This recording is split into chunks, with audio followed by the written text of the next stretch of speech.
Letter 5. On the Philosopher's Mean. I commend you and rejoice in the fact that you are persistent in your studies, and that putting all else aside, you make it each day your endeavour to become a better man. I do not merely exhort you to keep at it, I actually beg you to do so.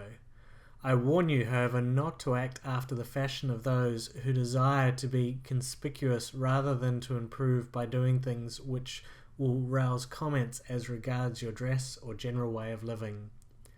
Repellent attire, unkempt hair, slovenly beard, open scorn of silver dishes, a couch on the bare earth, and any other perverted forms of self-display are to be avoided. The mere name of philosophy, however quietly pursued, is an object of sufficient scorn, and what would happen if we should begin to separate ourselves from the customs of our fellow men? Inwardly, we ought to be different in all respects, but our exterior should conform to society. Do not wear too fine, nor yet too frowsy a toga.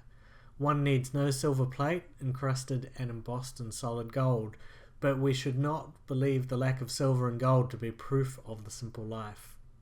Let us try to maintain a higher standard of life than that of the multitude, but not a contrary standard. Otherwise we shall frighten away and repel the very persons whom we are trying to improve. We also bring it about that they are unwilling to imitate us in anything, because they are afraid lest they might be compelled to imitate us in everything.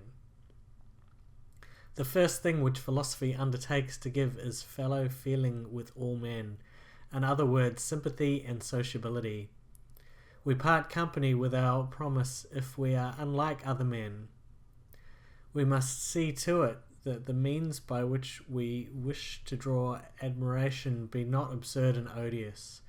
Our motto, as you know, is living according to nature, but it is quite contrary to nature to torture the body, to hate unlaboured elegance, to be dirty on purpose, to eat food that is not only plain but disgusting and forbidding.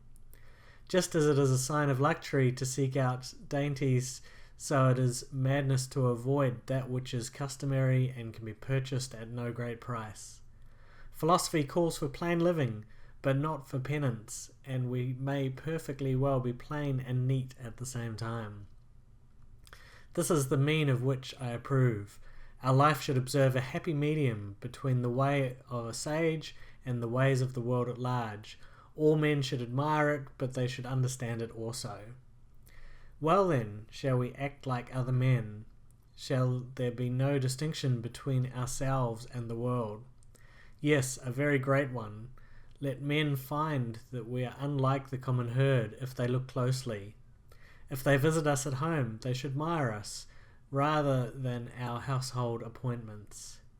He is a great man who uses earthenware dishes as if they were silver, but he is equally great who uses silver as if they were earthenware. It is the sign of an unstable mind not to be able to endure riches. But I wish to share with you today's profit also. I find in the writings of our Hecato that the limiting of desires helps also to cure fears. Cease to hope, he says, and you will cease to fear. But how, you will reply, can things be so different go side by side? In this way, my dear Lucilius, though they do seem at variance, yet they are really united. Just as the same chain fastens the prisoner and the soldier who guards him, so hope and fear, dissimilar as they are, keep step together, fear follows hope. I am not surprised that they proceed in this way. Each alike belongs to a mind that is in suspense, a mind that is fretted by looking forward to the future. But the chief cause of both these ills is that we do not adapt ourselves to the present, but send our thoughts a long way ahead. And so foresight, the noblest blessing of the human race, becomes perverted. Beasts avoid the dangers which they see, and when they have escaped them are free from care.